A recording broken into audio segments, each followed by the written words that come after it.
You may see them on the streets carrying signs that read, "I'm homeless." But there are hundreds more who are homeless in Lansing who are invisible at first glance. But tonight, you'll get a glimpse into their lives. Christa Lamendola talked with people facing homelessness on a daily basis who say ending up on the streets could happen to anyone, even you. I remember my first thought that night when I got to town, I'm going to die here. I'm going to die here.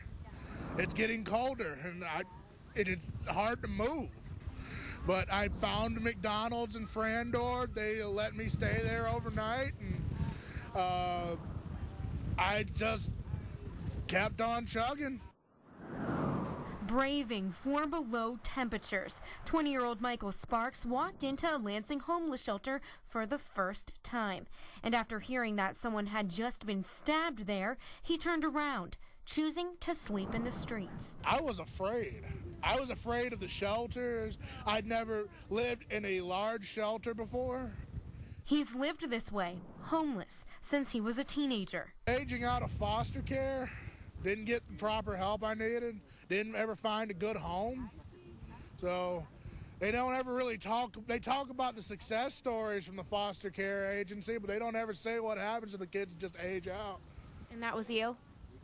But there's no cookie-cutter reason why people end up here. I used to live out in Colorado for the past 25 years, and then my dad died. That's how I ended up here. So you came to say your goodbyes to him? Well, yeah. And then I came down here to Lansing to get a job. And there's no work out there. Even children find their way here. 10-year-old Ashley was homeless for nearly a year when we met her. The bangs to the side. This was her first time getting a real haircut. My dad takes me to soup kitchens and he gives us breakfast, lunch. Sometimes it just takes that little bit of a kickstart. Mike Carl is the founder of Homeless Angels. Some say he's an angel himself, hearing for those on the streets of Lansing firsthand. It was 8-9 years ago I was homeless. I lived right here in this very park. And a lot of these people that I've encountered have been there too.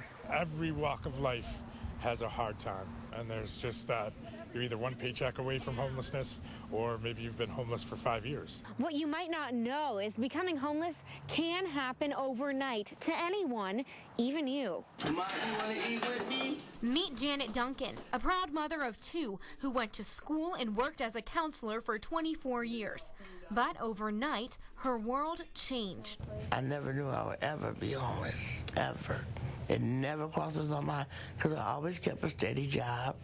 You know, I didn't go from job to job to job. It was all a steady pace.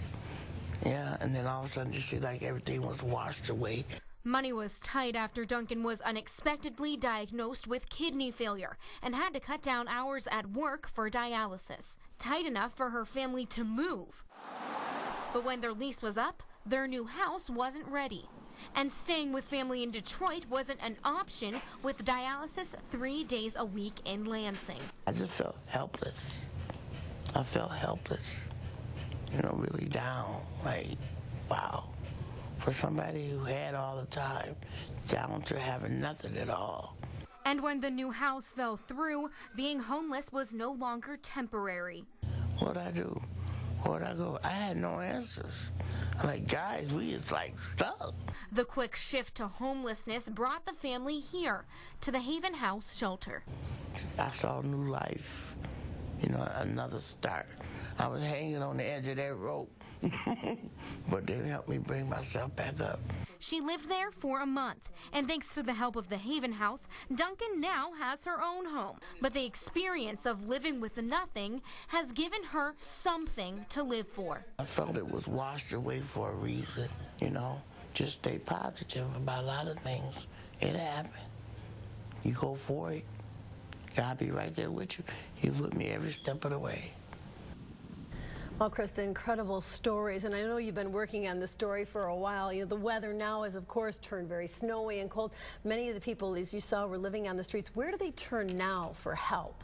Well, you know, when it's cold like this and you have families, a lot of families will actually split up. They'll stay with friends or people that they know in the area, but they're not together. And just like that little 10-year-old we saw there, Ashley, that's what her family does. But then you have the other people that they truly depend on the shelters, like Volunteers of America, Haven House, City Rescue Mission downtown. They really depend on those. And then you just have some other people that we talk to that when it gets cold and those shelters get full, they don't depend on them, and they'll just camp out on the streets. Well, there are many services, people available throughout the community that they can reach out to. Exactly. So, Lots of support here in Lansing. all right. Thank you, Christa.